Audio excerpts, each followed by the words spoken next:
Hello ladies and gentlemen, Porkchopper here, and today's video we're going to go fully in depth on the most important part of jungling, being ganking. Over the last few weeks I've taken a lot of footage from me playing the jungler. Some you may have seen of this footage in other videos, but I still want to go over that specific scenario. Today I am going to go over bit by bit, giving examples to help you guys know when and how to gank. I went over the jungle rule as a whole last week in 2 of my jungle in-depth guides, so please do check them out if you want to on the channel. Now let's jump right into it. The first example is right at the start of the game after having the perfect Severog clear, being level 3 just in time for the river buffs. I can see this Morgus in the mid lane being very aggro on my mid laner, also on Morgus. I know once I grab this river buff I will punish her for doing so like a jungler should be doing. It's the blue buff and I head on over to the mid lane. The Morgus is still unaware and we go in for the kill. In this situation with Severog it's best to root the enemy so a mid laner knows I'm fully engaging. I didn't have time to pin her that I would be attacking the mid lane, which is always important to do. Once I rooted the Morgus, it was a straight up easy kill and would be with any mid laner except for Gideon. With his torn space you would have to play it differently. Instead you would need to attack him right on the spot, then wait for him to teleport and to then root him if you feel you can secure the kill. Rooting him straight away only means he will just use his torn space to get to his tower and then you won't have your root to finish him off. Anyway, only a few seconds later I decided to pay offlane a visit. I grabbed the red buff because their jungler didn't take it. Yes, I know these aren't the greatest of players, but when they aren't, that's when you should take the most advantage. So I walk up to the offlane and there is a FaZe and Rev duo which already seem to be backing up. The gank isn't on, but I still go in to make my presence known. Why, you ask? Well, it's all part of the mental game. They now know I'm very active on the map and will keep them on edge if I keep doing this, so may put them off farming. Think about any time someone tries to gank you. You are then extra cautious, which can cost you on farm, getting river buffs, placing dangerous wards, etc. So that's just a very good shown of how early on you can dominate the lanes. Never be afraid to try and gank. I always say, especially within the first 10 minutes, once you secure a river buff, always look for opponents who are vulnerable to a gank. You're going to see that a lot in this video. Now we have another very similar clip as Grux. I just grabbed the river buff and see my Harry was trying to get the other one but caught in some trouble. I go over to the mid lane to see if I can help. The Harry just escapes and I'm ready to make the surprise attack. I do by just grabbing this rampage into the tower and we kill him off very quickly. I try to grab the Bellica but no can do and I return to farming. Another play which many won't do because they won't be so aggressive. Like the worst case here is the Harry dies and I'm under the tower so they can't gank me, so might as well give it a shot, only losing a few seconds of farm here. The next clip is of me later on in the first game where that FaZe and Rev pair have swapped lanes. I grab another river buff and head on over. First attempt was unsuccessful, they back off again. Like in the first clip, they are very cautious now, so I stay in that lane communicating with my team. Then like a front 9 jungler should do, I make a very risky play by rooting the back in Revenant, swooping in and then ulting it out of position. The Aurora ult, well, I'm pulled away by the FaZe and we secure that kill very easily from then on out. A great showcase of a team gank. It was a risky play, but with a lot of experience with Severog, I knew if my team wanted to go in we could get the kill. You will have to put yourself at risk to get some kills you will never think of getting. Of course, if you know your team is going to be a lot more passive, then maybe best not to. Each game as a jungler it's always going to be very different. But I wasn't done with that duo just yet.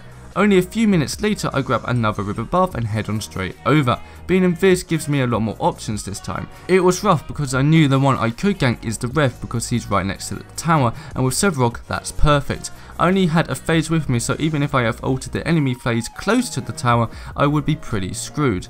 I take the risk and no FaZe can't pull the Revenant out while rooted or in the air, so I root him in and ult him into the tower. All this gets him very low. I expect the FaZe to pull him out, but the Revenant panics and ult on the FaZe so he doesn't take any more damage. Lucky with how low he is, FaZe can finish the Revenant off with no problems. Yes, those two played it badly, but you can't get the kills from ganks if you don't create those chances. Some will fail, but you will learn from them. Even if they both escaped, that would have completely cancelled out their attack on this tower, which they probably would have destroyed or even killed the FaZe. Just as I was talking about maybe failing ganks, we have this clip as Grux trying to gank the safe lane duo. The Greystone wanted to help and I come in to assist. He overextends slightly to pull them closer in, which was a very smart play by him. However, once I come in, I just miss the phase with my pull and we can't do anything more. I go back into the jungle, but I wasn't done yet. Just because the jungler goes away doesn't mean they have. After clearing this jungle camp, I go over once more, but they have a ward up. I then try all the way around, but again there was a ward there. I was shut down from the gank and wasted my time, which was a big shame. Nothing more I could have done, but you should always be looking at all the options possible for the gank, even if they come to nothing. If I could get in behind with Greystone having its ult, we definitely had a great shot at wiping both of them off the lane. This footage is a bit old, but I wanted to give my man Quan some love. I go over waiting for the safe lane duo to extend into the tower. Before I go in, I check how much mana I have and what abilities I can use so I am prepared. I work out to know I just have enough mana to tether and ult, which will give me enough damage and time to kill one of them off at least. Once I overextend, I go in behind them, and a smart Quan player knows it's only tether if you need to. I didn't in this case and jumped right in on the Rev ulting straight away, dealing big damage and slowing him down. The Greystone then comes in and gets the kill, and this leaves me with the tether left. I lock the tether on the Decker, however the Greystone for some reason wanted nothing to do with it, so I go back to farming after a successful gank, which there could have been more if the Greystone wanted. This time showing to be aware of your mana pool and your hero so you can get the most out of your gank, like ulting without having to tether there. The next one is my boy Quen Mao. I mostly play him in the offlane role, so this is a rare occasion. I rotated to defend the mid lane as our Mole gets backed as a jungler should. She then comes back at the right time as river buffs are up. She catches the Morrigas out of precision, and I don't wait to capitalise on the opportunity, blinking up, slowing her and tower diving to secure that kill. Showing we both wasted our ult and we didn't communicate beforehand, but it happened so quickly, but it's just best to grab the kill. This wasn't much of a gank, but you can see I didn't hesitate one bit to kill the Morrigas. If I did, I may have been too late to get the kill. This next clip shows how warning your team from enemies' movement can get them to safety, or you can follow up on it. I was late to the river buff, but I wanted to contest it anyway, and I hear this Belica shooting, so I take a look thinking she may try to gank the safe lane Sparrow. I pin to warn her and she starts heading back to safety just in time.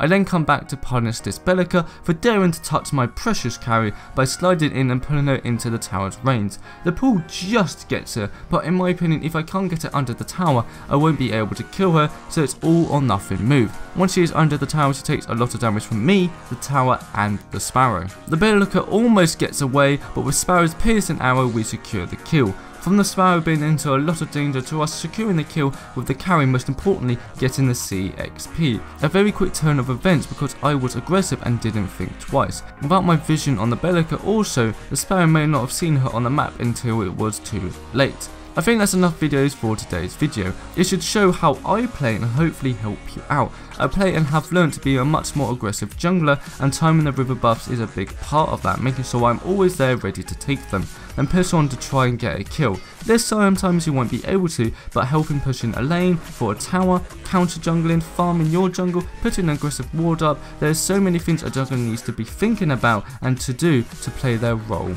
well. Do let me know if you enjoy these kind of cast videos, looking back at replays and going over my thought process and learning with me how to be a better player. If so, I may do more of them. But anyway, hope you have enjoyed the last week of Jungle Guys, and do please check them out if you want to, and thank you all for the recent support, it's been amazing, and with that done, I'll see you guys next time.